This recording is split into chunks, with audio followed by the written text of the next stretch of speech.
नमस्कार दोस्तों, एग्जाम साधक में मैं गिरिराज सोनी आप सभी का स्वागत करता हूं। आज की हमारी जो हमारी श्रृंखला चल रही है यूनिट 9 की, जिसमें हम हर एक टॉपिक को विस्तार से चर्चा करेंगे, उसी के संबंध में बढ़ते हुए अब हमारा जो नया टॉपिक है वो है सूचना एवं संचार प्रौद्योगिकी, जिसे हम इंफॉर्मेशन एंड कम्युनिकेशन टेक्नोलॉजी भी कहते हैं, जिसे आईसीटी भी कहा जाता है। इसके संबंध में आज हम चर्चा करेंगे और पढ़ेंगे कि क्या कुछ यहां पर हमें देखने को मिलेगा। तो हमें सबसे पहले जो 3 शब्द हैं, सूचना, संचार और प्रौद्योगिकी, इन तीनों शब्दों के संदर्भ में थोड़ी सी चर्चा कर लेनी चाहिए। सूचना क्या होती है? किसी भी जानकारी का एक सम्मिलित रूप या गठित रूप जो हमारे पास है। अब हो सकती है सूचना मेरे पास कोई है, मेरे भाव हो सकते हैं, विचार हो सकते हैं जो मैं आपको दूं, वो एक सूचना हो सकती है, इंफॉर्मेशन जिसे हम कहते हैं। वहीं संचार जो शब्द है, संचार शब्द से मतलब होता है, यह अभिप्राय है कि जो सूचना होती है उसको एक स्थान से दूसरे स्थान पर तक पहुंचाया जाए तो उसे क्या कहा जाता है? संचार कहा जाता है, कम्युनिकेशन कहा जाता है, जो दो लोगों के बीच में होता है। मतलब एक व्यक्ति से उसकी सूचना दूसरे व्यक्ति तक जाना, इसे हम कहते हैं संचार कहते हैं। वहीं यदि प्रौद्योगिकी शब्द को देखें तो प्रौद्योगिकी शब्द वो टेक्नोलॉजी होती है जिसके माध्यम से हम इस सूचना को संचारित कर रहे हैं। तो टेक्नोलॉजी क्या है या प्रौद्योगिकी क्या है कि जिसके द्वारा किसी भी सूचना को हम संचारित कर रहे हैं या कम्युनिकेट कर रहे हैं, उसके लिए हम टेक्नोलॉजी शब्द का इस्तेमाल करते हैं। तो इंफॉर्मेशन शब्द समझ गए क्या मतलब हुआ। उसके बाद कम्युनिकेशन का मतलब समझे, और उसके बाद हम देखते हैं टेक्नोलॉजी क्या थी। इंफॉर्मेशन वो होती है जिसमें हमारे पास कोई जानकारी होती है। वहीं कम्युनिकेशन क्या होता है कि उस जानकारी को एक व्यक्ति से दूसरे व्यक्ति, एक स्थान से दूसरे स्थान तक भेजना, और जिस माध्यम से भेजते हैं, जिस टेक्निक से भेजते हैं, उसी को हम कहते हैं टेक्नोलॉजी। तो टेक्नोलॉजी क्या होती है? इंफॉर्मेशन को कम्युनिकेट करने का एक माध्यम, जिस माध्यम से वो किया जाए और जिस टेक्नोलॉजी से किया जाए उसे हम कहते हैं टेक्नोलॉजी। जिस टेक्निक से करते हैं उसे हम टेक्नोलॉजी कहते हैं। आ जाते हैं इसकी सिंपल सी डेफिनेशन और देख लेते हैं। अपने विचारों, भावों, सूचनाओं को किसी अन्य व्यक्ति से आदान प्रदान करना या किसी दूसरी जगह पर भेजना संचार कहलाता है। जब यह संचार किसी इलेक्ट्रॉनिक माध्यम से किया जाता है तो यह संचार डिजिटल संचार कहलाता है, और यह तकनीक जो होती है वह तकनीक क्या कहलाती है? सूचना प्रौद्योगिकी कहलाती है। जैसे आपने देखा होगा मोबाइल, कंप्यूटर, ये सब क्या है? आपके सूचना संचार प्रौद्योगिकी के अंतर्गत आ जाते हैं, क्योंकि इनके द्वारा क्या होती है, एक सूचना को दूसरे व्यक्ति, स्थान तक पहुंचाने के लिए हम इन डिवाइसों का इस्तेमाल करते हैं। चलते हैं, यहां तक आपको समझ में आया होगा। बढ़ते हैं अगले स्लाइड की तरफ और हम देखेंगे कि संचार प्रौद्योगिकी के जो घटक होते हैं, कौन कौन से ऐसे घटक होते हैं जिनके द्वारा आपकी सूचना का जो संचार है वो किया जा सकता है। जो संचार कम्युनिकेशन टेक्नोलॉजी है उसके कौन कौन से पार्ट्स होते हैं, उनमें कौन कौन से घटक यहां पर हमें देखने को मिलते हैं। तो सबसे पहले होता है संदेश। संदेश वह होता है, यह वह डाटा या सूचना है जिसे हम भेजना चाहते हैं। मतलब यह है कि मैं जो कुछ आपको पढ़ाना वाला हूं, जो मैं आपकी स्लाइड में है, वो सब क्या है? एक संदेश है। जो आपके मन के विचार हो सकते हैं, भावनाएं हो सकती है, भाव हो सकते हैं, या कोई इंफॉर्मेशन हो सकती है, सूचना हो सकती है, कोई डाटा हो सकता है जिसे हमें भेजना है, तो उसे हम कहते हैं संदेश। ये किसी भी फॉर्म में हो सकता है। किस फॉर्म में? ऑडियो, वीडियो, टेक्स्ट, आंकड़े, फाइल, ये किसी भी रूप में हो सकता है। वहीं यदि प्रेषक या सेंडर देखा जाए तो कौन होता है? यह वह व्यक्ति होता है, उसे प्रेषक कहते हैं जो सूचना को भेजता है। जो सूचना को भेजता है उसे हम प्रेषक कहते हैं। और माध्यम क्या होता है? जिस माध्यम से कोई प्रेषक जो है वो सूचना को भेजता है उसे हम माध्यम कहते हैं। जिस जरिए से, जैसे यदि मैं मेल के द्वारा, ईमेल के द्वारा कोई भेजूं तो माध्यम हमारा क्या होगा? ईमेल हो गया। वहीं यदि पोस्ट के साथ भेजूं, पोस्ट ऑफिस से भेजूं तो वो पोस्ट हो गया, बाई पोस्ट हो गया। तो ये सब क्या हुए? ये एक आपके माध्यम होते हैं, जैसे टेक्स्ट, वीडियो, मैसेज, प्रिंट आदि। ये क्या है? अब जैसे मैं कोई अपनी इंफॉर्मेशन टेक्स्ट करके भेज देता हूं आपके सामने, टेक्स्ट करके भेज देता हूं तो क्या हो गया? ये सूचना संचार प्रौद्योगिकी के अंदर कोई भी डाटा जो है वो आपको टेक्स्ट के रूप में मिल गया। वहीं किसी इंफॉर्मेशन को मैंने वीडियो के रूप में भेज दिया, वो भी एक अलग माध्यम हो गया। उसके बाद एसएमएस प्रिंट में भी आपको मैं भेज सकता हूं। और प्राप्तकर्ता कौन होता है? जो प्रेषक होता है, जो प्रेषक जिसके लिए सूचना को भेजता है उसे हम क्या बोलते हैं? प्राप्तकर्ता बोलते हैं। मतलब ये है कि जो सूचना को प्राप्त करता है उसे क्या कहते हैं? जो संदेश या सूचना को प्राप्त करता है, जो डाटा प्राप्त करता है, उसे हम प्राप्तकर्ता कहते हैं। आगे बढ़ते हैं। आगे बढ़ते हुए संचार प्रणाली के अवयवों को हम देखें कि कौन कौन से अवयव यहां पर इस्तेमाल किए जाते हैं। पहला देखेंगे संचार चैनल। संचार प्रणाली के अंदर जो अवयव हैं उनको देखेंगे। पहला क्या है? पहला आपका होता है संचार चैनल। यह क्या करता है? यह ट्रांसमीटर और रिसीवर को आपस में जोड़ता है। और यह कैसी होती है? संचार चैनल आपकी तार युक्त या तार मुक्त भी हो सकती है। तो यहां पर आपको जो मेन बात जो याद रखनी है वो ये रखनी है, जो एग्जाम के पॉइंट ऑफ व्यू से बहुत ज्यादा महत्वपूर्ण है, वो ये है कि संचार चैनल क्या है? ये ट्रांसमीटर और आपके रिसीवर को आपस में जोड़ती है। वहीं ट्रांसमीटर की बात की जाए तो ये इलेक्ट्रॉनिक डिवाइस है, यह कार्य संचार सिग्नल का ऐसा परिवर्तन जिससे प्रसारण आसानी से हो जाता है। इसमें क्या होता है कि जो कोई भी कार्य संचार करना है तो उसके जो सिग्नल होते हैं उनमें इस प्रकार से परिवर्तन करता है ट्रांसमीटर कि जिसके कारण ये प्रसारण जो है वो आसान हो सके। जैसे आप समझिए कि आपने देखा होगा कि ट्रांसमीटर के द्वारा हम अपने जो सिग्नल होते हैं उनकी फ्रीक्वेंसी को कम ज्यादा करते हैं। तो आपने देखा होगा कि जैसे मैं माइक में कुछ बोल रहा हूं, हमारे पास एक ट्रांसमीटर भी होता है, वहां पर हम क्या करते हैं कि वहां से वॉल्यूम कम हो ज्यादा कर सकते हैं। तो क्या होता है? हमारी वॉल्यूम कम या ज्यादा पहुंचता है, उसी को हम ट्रांसमीटर कहते हैं। वहीं रिसीवर यदि देखें, यह भेजेगा सिग्नल को, शोर को दूर करके और उसको डिकोड करके प्राप्त करता है। मतलब यह है कि जैसे ट्रांसमीटर ने आपको कुछ भेजा, ट्रांसमीटर उसको जिस भी सूचना को भेज रहा है उसको किसके माध्यम से भेजेगा? इलेक्ट्रॉनिक माध्यम से भेजेगा। उनमें कई और तरंगें होंगी, इलेक्ट्रॉनिक तरंगें भी होगी, बहुत सारी तरंगें होंगी।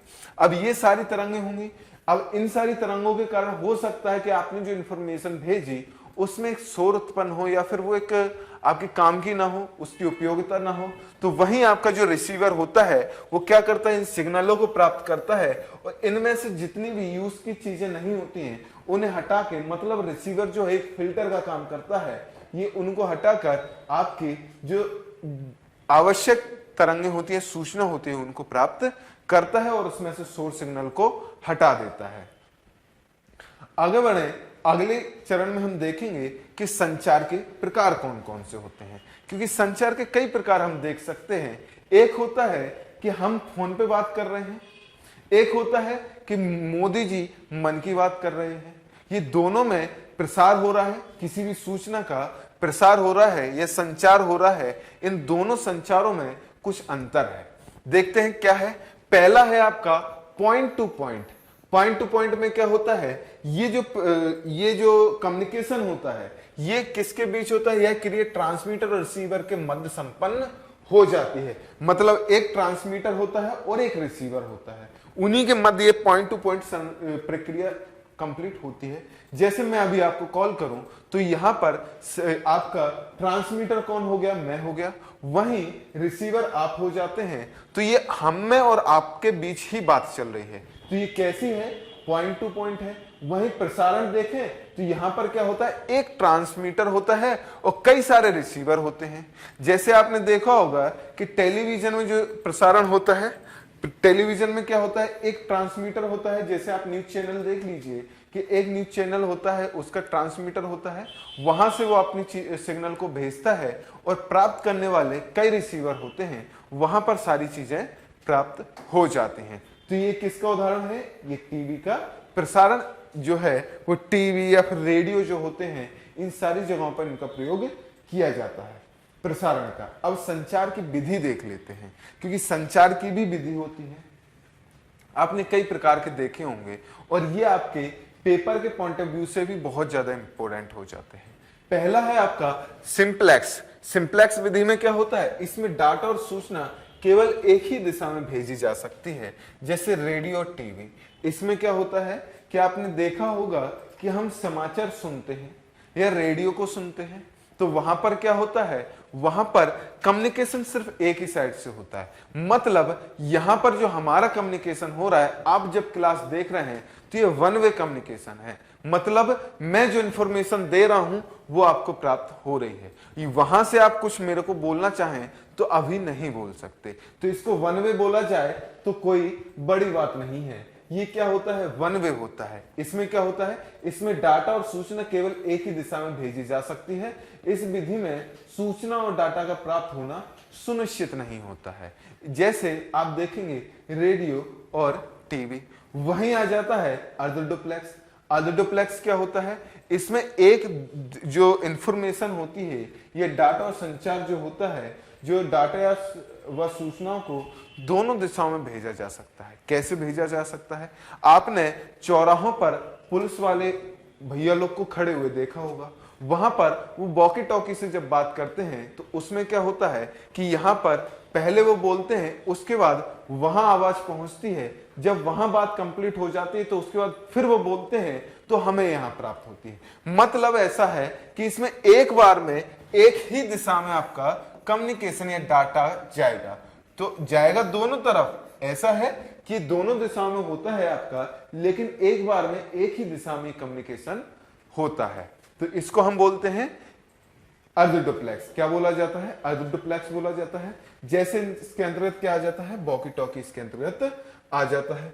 आगे हम देखें तो वो है आपका पूर्ण डुप्लेक्स या फुल डुप्लेक्स भी इसे बोला जाता है। इसमें क्या होता है, इसमें एक ही समय में दोनों तरफ आपकी जो सूचना है वो आदान प्रदान की जा सकती है। डाटा का दोनों तरफ एक ही बार में दोनों तरफ प्रसारण या फिर सूचना आदान प्रदान की जा सकती है। जैसे आप देखते होंगे कि फोन पे जब आप बात करते हैं तो बात करते हुए आप दोनों लोग एक साथ बात कर सकते हैं। ऐसा नहीं है कि कोई बोल रहा है तब जब तक वो चुप नहीं होगा तब तक आपकी आवाज नहीं जाएगी। आपने देखा होगा कि आप बोल रहे हैं और सामने वाला कुछ बोल रहा है तो आपके बोलने के दौरान ही आपको आवाज सुनने को मिल जाती है। तो इसे हम किस में इस्तेमाल करते हैं, टेलीफोन में इस्तेमाल किया जाता है। जी कौन सी विधि होती है, पूर्ण डुप्लेक्स विधि होती है।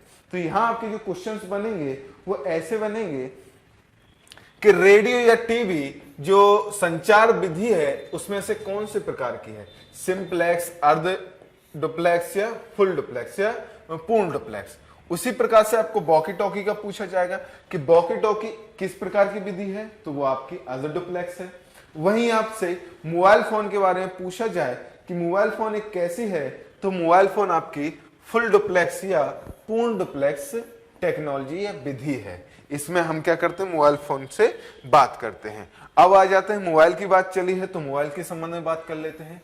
मोबाइल MOBILE, ये जो मोबाइल होता है इसका फुल फॉर्म भी होता है। इसका फुल फॉर्म क्या होता है, modified operation wide integration limited energy. ये इसका फुल फॉर्म होता है मोबाइल का। एक बार सिम का, ATM का, इन चीजों का फुल फॉर्म भी पूछा जा चुका है, तो आपसे हो सकता है कि मोबाइल का फुल फॉर्म भी पूछ ले। यह पूर्ण पॉइंट टू पॉइंट संचार है। आपने देखा होगा पॉइंट टू पॉइंट मतलब एक रिसीवर और एक जो आपका ट्रांसमीटर है उनके बीच ही कम्युनिकेशन होता है। संचार प्रकार का उदाहरण है यह वायरलेस हैंडहेल्ड डिवाइस है। मतलब वायरलेस हैंडहेल्ड डिवाइस होता है, मतलब इसको वायरलेस रूप से हाथों में पकड़ने वाला एक डिवाइस होता है जो उपयोगकर्ता को कॉल, संदेश भेजने, इंटरनेट उपयोग जैसी सुविधाएं प्रदान करता है। यह तार रहित संचार प्रौद्योगिकी का सर्वोत्तम उदाहरण है। इसकी कई पीढ़ियां भी हैं।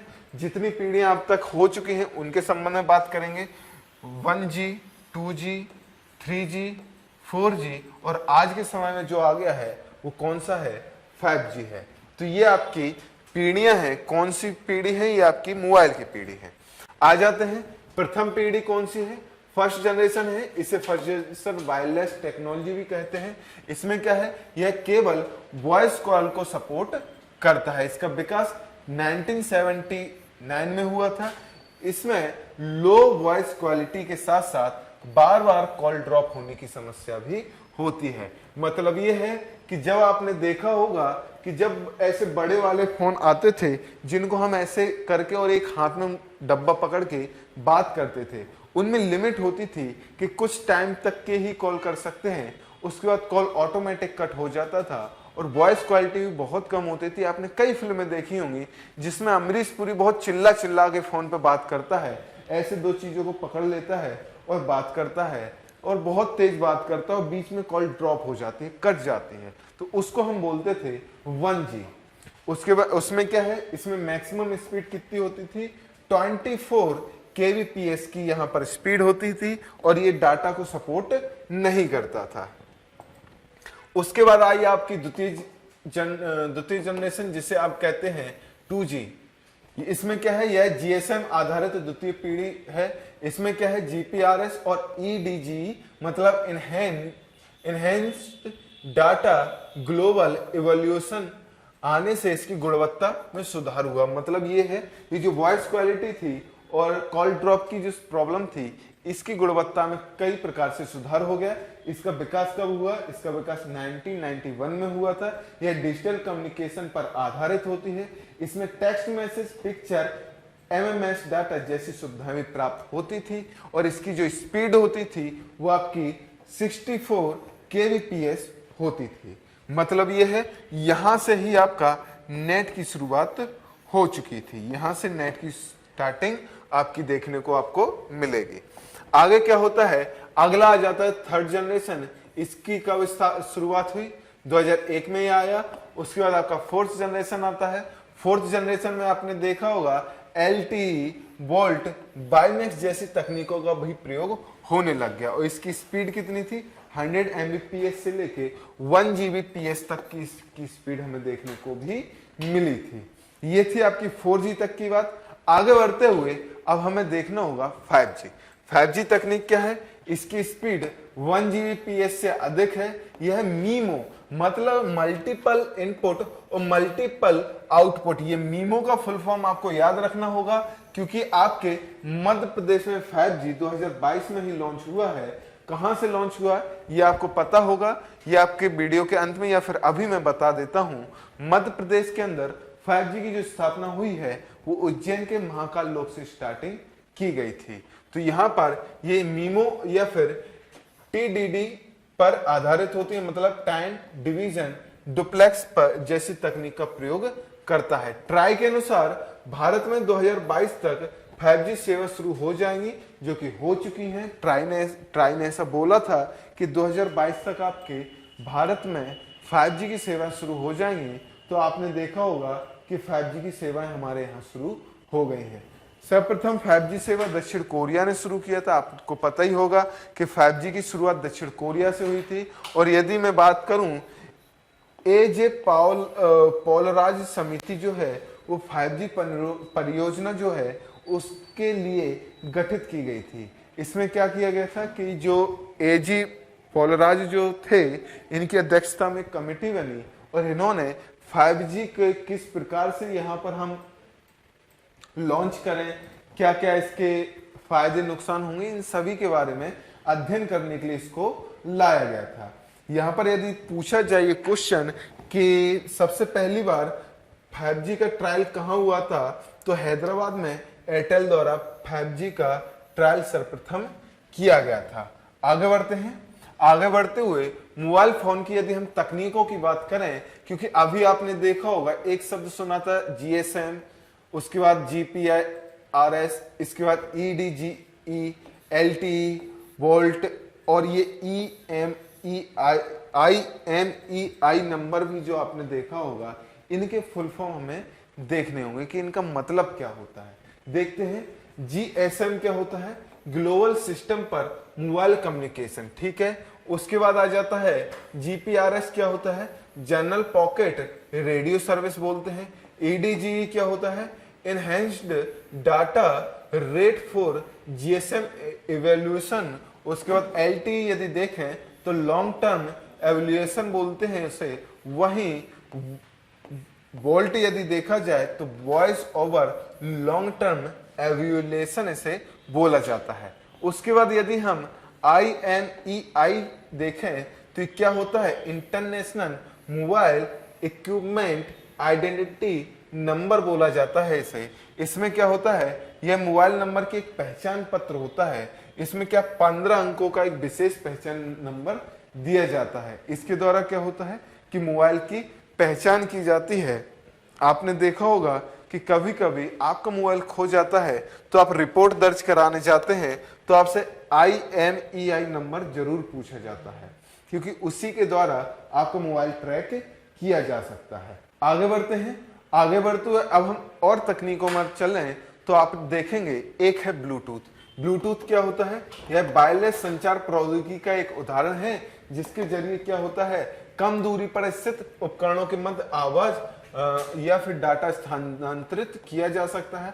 कंप्यूटर को तारों के जाल से मुक्त दिलाने के लिए इसका विकास किया गया था। कहां से किया इसका विकास किया गया था, और इसका विकास यहाँ किया गया था। इसमें 204 से 208 गीगाहर्ट्ज तक की रेडियो वेव्स का प्रयोग किया जाता है। तो यहाँ पर इस बात को ध्यान रखना होगा कि ब्लूटूथ जो होता है उसमें कितने रेडियो वेव्स की या कितने गीगाहर्ट्ज की रेडियो वेव्स का इस्तेमाल किया जाता है। तो वो 2.4 से लेके 2.8 गीगाहर्ट्ज तक की रेडियो वेव्स का इस्तेमाल किया जाता है। यहाँ पर आगे देखें, वाईफाई। वाईफाई का पूरा नाम क्या है, वायरलेस डिफिनिटी है। यह तार रहित संचार माध्यम प्रौद्योगिकी का एक अच्छा उदाहरण है। यह विभिन्न इलेक्ट्रॉनिक उपकरणों जैसे मोबाइल, कंप्यूटर को वायरलेस तरीके से इंटरनेट से या नेटवर्क से जोड़ा जा सकता है। ये भी दो प्रकार के होते हैं, एक ओपन होता है, एक क्लोज होता है। आपने देखा होगा कि एक वाईफाई होता है जो ओपन होता है, जिसमें कोई पासवर्ड नहीं होता है, कोई भी इसे कनेक्ट कर सकता है। वहीं क्लोज वाला होता है जिसमें पासवर्ड के द्वारा इसे सिक्योर कर दिया जाता है, जिसमें क्या होता है, उसमें पासवर्ड डालने की जरूरत होती है और उस पासवर्ड की जरूरत के साथ ही यहाँ पर ये आप इससे कनेक्ट हो सकते हैं। इसमें पासवर्ड की जरूरत पड़ती है। यह सूचना प्रदान हेतु रेडियो आवृत्ति का प्रयोग वाईफाई करता है। आगे बढ़ेंगे। आगे बढ़ते हुए हम वाइट-फाई के बारे में भी बात करेंगे। यह संचार हेतु टेलीविजन प्रसारण में अप्रयुक्त स्पेक्ट्रम की आवृत्ति का प्रयोग करता है।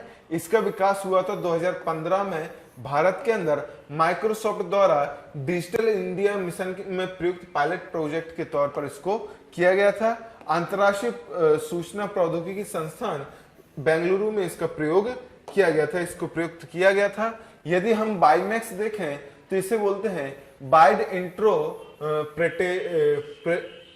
हम बाईमैक्स देखेंगे, इसे हम क्या बोलते हैं, wide interoperability for world microwave access. इसका विकास 2001 में हुआ था, जिसे किसने किया था, बाईमैक्स फोर्टॉन ने इसका विकास किया। यह लंबी दूरी तक माइक्रोवेव लिंक के जरिए डाटा संचारित कर सकता है। इसमें 3.3 से लेके 3.4 गीगाहर्ट्ज तक के मध्य कार्य करता है ये। और इसमें क्या होता है, लाइफाई। अगला देखें तो इसका पूरा नाम क्या होता है, लाइट डिफिनिटी भी कहते हैं। वाईफाई से 100 गुना अधिक तेजी से कनेक्टिविटी प्रदान करने वाली तकनीक है। इसकी खोज 2011 में हेराल्ड हेंस के द्वारा यूके में की गई थी। यह वाईफाई ऑप्टिकल का वर्जन है। वाईफाई ऑप्टिकल जो होता है उसी का वर्जन है। इसमें VLC या वर्चुअल लाइट कम्युनिकेशन के जरिए इंटरनेट कनेक्टिविटी प्रदान की जाती है। इसमें डाटा संचरण के में दृश्य प्रकाश के स्पेक्ट्रम का प्रयोग भी इसके अंदर किया जाता है। तो आगे बढ़ते हैं।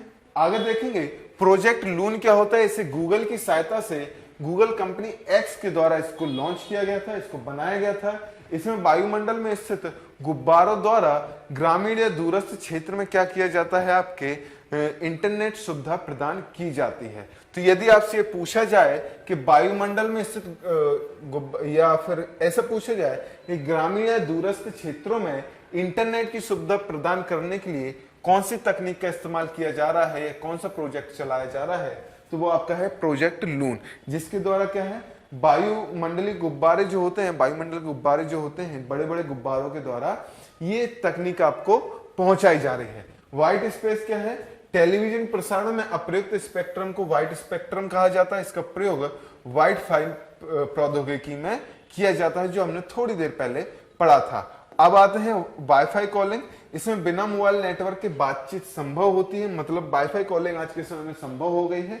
जब यदि आप किसी वाईफाई से कनेक्ट रहते हैं और आप किसी को कॉल करते हैं तो वहां पर आपको नेटवर्क की आवश्यकता नहीं होती है।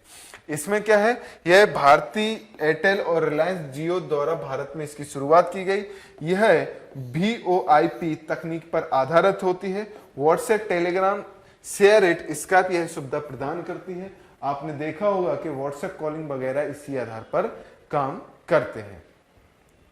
आगे बढ़ते हुए आगे हम देखेंगे टेलीविजन। टेलीविजन एक ऐसी इलेक्ट्रॉनिक उपकरण है जो जन संचार को श्रव्य दृश्य माध्यम से उपलब्ध कराता है। यह ध्वनि के साथ साथ छवियों को लाइव प्रसारण करके कार्यक्रम को दिलचस्प बनाता है।